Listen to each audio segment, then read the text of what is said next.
حضور پاک صلی اللہ علیہ وسلم نے فرمایا خراسان سے ایک جماعت نکلے گی اور وہ جھنڈے لہراتے ہوئے بیت المقدس، ایلیا لفظ آیا حدیث میں، وہاں جا کر گاڑ دے گی۔ میرے آقا نے اس کے ساتھ یہ لفظ بھی فرمایا، دنیا کی ساری طاقتیں ان کا راستہ نہیں روک سکیں گی۔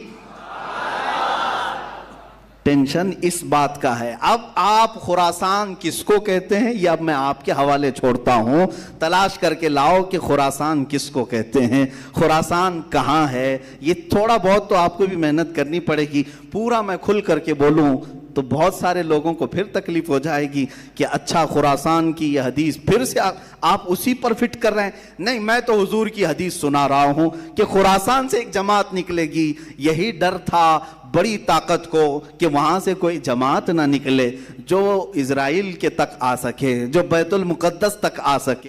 بسم اللہ الرحمن الرحیم۔ السلام علیکم، کیسے ہیں آپ لوگ؟ امید کرتا ہوں اچھے ہوں گے۔ اور آج ہم جس ویڈیو پر ریئیکشن دینے والے ہیں بہت ہی زیادہ زبردست ہونے والی ہے کہ آج ہم سلمان اجہری صاحب کو اس ویڈیو میں دیکھنے والے ہیں اور دیکھتے ہیں اس ویڈیو میں انہوں نے کیا کہا ہے۔ ویڈیو کو پورا دیکھیں، دیر نہ کرتے ہوئے ویڈیو کو سٹارٹ کرتے ہیں۔ اس لیے کہ میرے آقا صلی اللہ علیہ وسلم نے ارشاد فرمایا قیامت قائم نہیں ہوگی اس وقت تک جب تک کہ خلافت راشدہ واپس نہ آ جائے۔ بالکل حق ہے۔ پوری دنیا میں میرے آقا صلی اللہ علیہ وسلم نے ارشاد فرمایا خلافت علی منہاج النبوہ دوبارہ قائم ہوگی، اور اگر میرے نبی نے فرمایا ہے تو وہ ہو کر رہے گی، ہو کر رہے گی۔ ٹینشن اسی بات کا ہے، دوسروں کو تکلیف اسی بات کی ہے۔ حضور اکرم صلی اللہ تعالی علیہ وسلم کے اس فرمان عالی شان کو جو ہم نے سنا ہے وہ دوسرے بھی پڑھتے ہیں، جانتے ہیں کہ ان کی باتیں جھوٹ نہیں ہو سکتی، ان کی بشارتیں پوری ہوتی ہیں، تو پھر واپس خلافت لوٹنے والی ہے۔ بالکل۔ تو اس لیے اب جتنے لوگ ہیں کم سے کم ان کو تو بھلا کر کے رکھو، ان کو تو بھلا کر کے رکھو۔ یہ اگر بولتے رہیں تو کہیں قائم نہ کر ڈالیں۔ عزیزان گرامی، لگے ہاتھوں میں صرف اور صرف تجزیہ کر رہا ہوں، باقی کوئی میرے یہ نہیں ہے، صرف اوپینین دینے کی تو ہر ایک کو آزادی ہے۔ ہاں، جب فریڈم آف ایکسپریشن میں لوگ گالیاں دے سکتے ہیں، یہی تو ہو رہا ہے نا آج، freedom of speech, freedom of expression کے نام پر گالیاں دے رہے ہیں، تو ہم تجزیہ کیوں نہیں کر سکتے؟ ایک بہت بڑا ملک ہے جو سب سے طاقتور سپر پاور، جس کے پاس اسلحے، ہتھیار، میزائل، پیٹرول بم سب کچھ ہے، اور دنیا کے معاشی حالات میں سب سے بڑا اکنامک اس کی سب سے اچھی، پوری دنیا وہاں جانے پر فخر کرے۔ اتنی طاقتور حکومت، اور لڑتی ہے ایک بہت کمزور ملک سے جس کے معاشی حالات خراب ہیں، جن کے ہاں پولیس نام کی چیز نہیں ہے، جن کے ہاں حکومت اسٹیبلش نہیں ہے، جن کے ہاں فوجی نظام نہیں ہے، جن کے ہاں کھانے پینے کے پیسے نہیں ہیں۔ اقوام متحدہ خود کہتی ہے 3 کروڑ کی آبادی تقریباً افغان کی، آدھی آبادی کو روٹی کھانے کی ضرورت ہے۔ بالکل صحیح ہے، کھانا پانی روٹی اس کی بھی ضرورت ہے۔ اتنا غریب ملک ہے، مال میں کوئی چیز نہیں، اکنامک ان کی ٹوٹی بکھری ہوئی، نہ وہاں کوئی ملٹی نیشنل کمپنیاں آتی ہیں انویسٹ کرنے کے لیے، نہ ٹورسٹ جاتے ہیں، کچھ نہیں ہے۔ چنا تو اس ملک کو لڑنے کے لیے، کبھی چائنا کو نہیں چنا۔ صحیح بات ہے، کیونکہ برابر کا ٹکر کا مقابلہ ہو سکتا ہے۔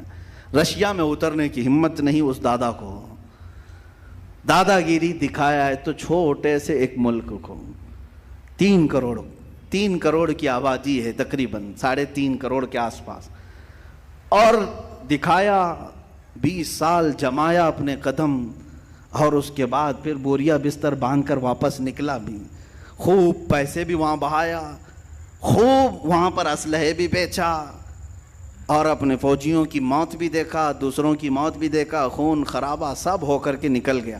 لوگ الگ الگ اب داستانیں بتا رہے ہوں گے، ہماری میڈیا بھی پوری صبح سے شام اسی میں مصروف ہے، آج کل اسی میں مصروف ہے۔ اب یہاں کیا خطرہ ہے؟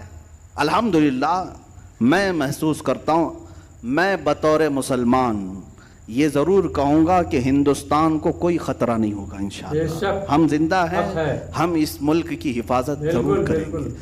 ان بھگوا لوگوں کی طرح سے نہیں ہے جو صرف اور صرف چیخنے اور چلانے والے ہیں۔ خون کی ضرورت پیش آئی، انشاءاللہ پیش کریں گے۔ بزدلی نہیں آئے گی. لیکن بات تجزیے کی کہہ رہا ہوں, چھوٹا ملک, بہت بڑی طاقت, مقابلہ سمجھ میں نہیں آتا. اور خود اکیلا بھی نہیں, نیٹو فوجیں پوری لے کر, تقریباً 40 کنٹریز کی فوجیں لے کر کے اتر رہے ہیں. مارا بھی, توڑا بھی, ختم بھی کیا. 20 سال کے بعد حاصل کیا ہوا پتہ نہیں چل رہا ابھی تک. بھائی دوسری جنگیں پیٹرول چرانے کے لیے, تیل چرانے کے لیے ہوئی, یہاں کیا چرانے کے لیے آئے تھے؟ کبھی آپ نے سوچا یہاں کیا چرانے آئے تھے؟ عراق میں تو سمجھ میں آتا ہے کہ زبردستی نافذ کر کے وہاں سے پورا تیل چرا کے لے گئے. دوسری جگہوں پر اپنی قوت جمانے. یہاں کیا تھا تمہارا, کیا تکلیف کیا تھی؟ میں آپ کو راز بتا, پوری دنیا کو یہیں سے دقت ہے. وہ بہت بڑا سپر پاور, وہ بہت بڑی طاقت, اور ایک بہت چھوٹا سا ملک. تکلیف کس بات کی؟ بہانہ تو بنایا تھا القاعدہ کا. خیر ٹھیک ہے. اچھا ایک بات یہ بھی آپ کو میں بتاؤں, تاریخ میں پیچھے جائیے تھوڑے 6-7 سال پہلے, بلکہ یہ جنگ شروع ہوئی 2001 میں. کس بات پر؟ کہ ابن لادن کو ہمارے حوالے کرو. انہوں نے منع کیا, یہی ایک وجہ تھی جنگ کی. بن لادن کو ہمارے حوالے کرو, ہمارے حوالے کرو. امریکہ اتر پڑا, مارا. 14 سال کے بعد پتہ چلتا ہے کہ وہ تو پاکستان میں تھا. کہاں مارا گیا بن لادن؟ ان کی رپورٹ کے مطابق, مجھے نہیں معلوم, کہاں مارا گیا؟ پاکستان میں مارا گیا. تو پھر افغانستان میں کس کے لیے لڑ رہے تھے؟ اگر وہ وہاں بیٹھا تھا تو افغانستان میں کیوں لڑے؟ صحیح بات ہے. مر گیا بن لادن تو پھر 6 سال تک کیوں بیٹھے رہے؟ پوائنٹ کی بات ہے یہ ایک راز ہے میرے عزیزو. نہ بن لادن کی ضرورت تھی ان کو, نہ کسی اور جماعت کی ضرورت تھی. میں جو محسوس کرتا ہوں وہ صرف یہ ہے کہ وہ بشارت مصطفیٰ تھی. بالکل. میرے آقا صلی اللہ تعالیٰ علیہ وسلم کی ایک حدیث ہے. ہو سکتا ہے مسلمان زیادہ پڑھتے نہیں, لیکن دوسروں کی پوری نظر ہے. حضور پاک صلی اللہ علیہ وسلم نے فرمایا قیامت کے قریب خراسان سے ایک جماعت نکلے گی. بالکل بالکل. یہ حدیث پاک. خراسان سے ایک جماعت نکلے گی اور وہ جھنڈے لہراتے ہوئے آئے گی, سیدھے بیت المقدس پر گاڑ دے گی. سبحان اللہ. یہ حدیث ہے, یہ وہ سننا نہیں چاہیں گے. میں پھر سے پڑھتا ہوں حدیث.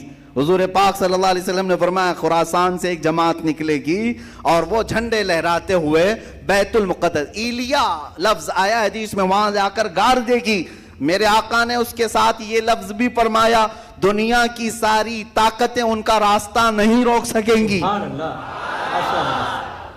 ٹینشن اس بات کا ہے. اب آپ خراسان کس کو کہتے ہیں یہ اب میں آپ کے حوالے چھوڑتا ہوں, تلاش کر کے لاؤ کہ خراسان کس کو کہتے ہیں, خراسان کہاں ہے. یہ تھوڑا بہت تو آپ کو بھی محنت کرنی پڑے گی. پورا میں کھل کر کے بولوں تو بہت سارے لوگوں کو پھر تکلیف ہو جائے گی کہ اچھا خراسان کی یہ حدیث پھر سے آپ اسی پر فٹ کر رہے ہیں. نہیں, میں تو حضور کی حدیث سنا رہا ہوں کہ خراسان سے ایک جماعت نکلے گی. یہی ڈر تھا بڑی طاقت کو کہ وہاں سے کوئی جماعت نہ نکلے جو اسرائیل کے تک آ سکے, جو بیت المقدس تک آ سکے.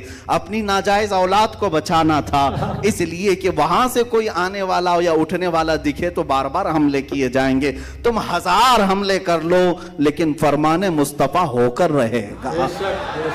میرے آقا صلی اللہ تعالیٰ علیہ وسلم نے جو فرمایا وہ ہو کر رہے گا. مجھے ان کے سیاسی معاملات سے کوئی شغف نہیں, کوئی تعلق نہیں.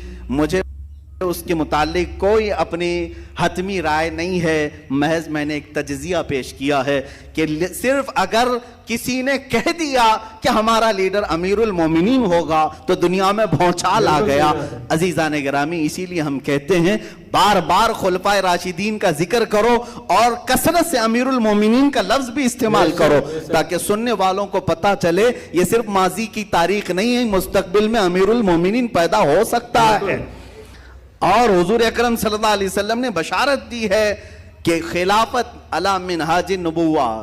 کوئی میری تقریر کو توڑ مروڑ کر کے نہ کہہ دے کہ پوری فضیلت افغانستان پہ بیان کرے. نہیں, میرا ایسا کوئی انٹینشن نہیں ہے. میں صرف یہ کہہ رہا ہوں میرے آقا نے فرمایا خلافت قائم ہوگی اور وہ حضرت امام مہدی کے زمانے میں ہوگی. امام مہدی خلیفہ راشد ہوں گے.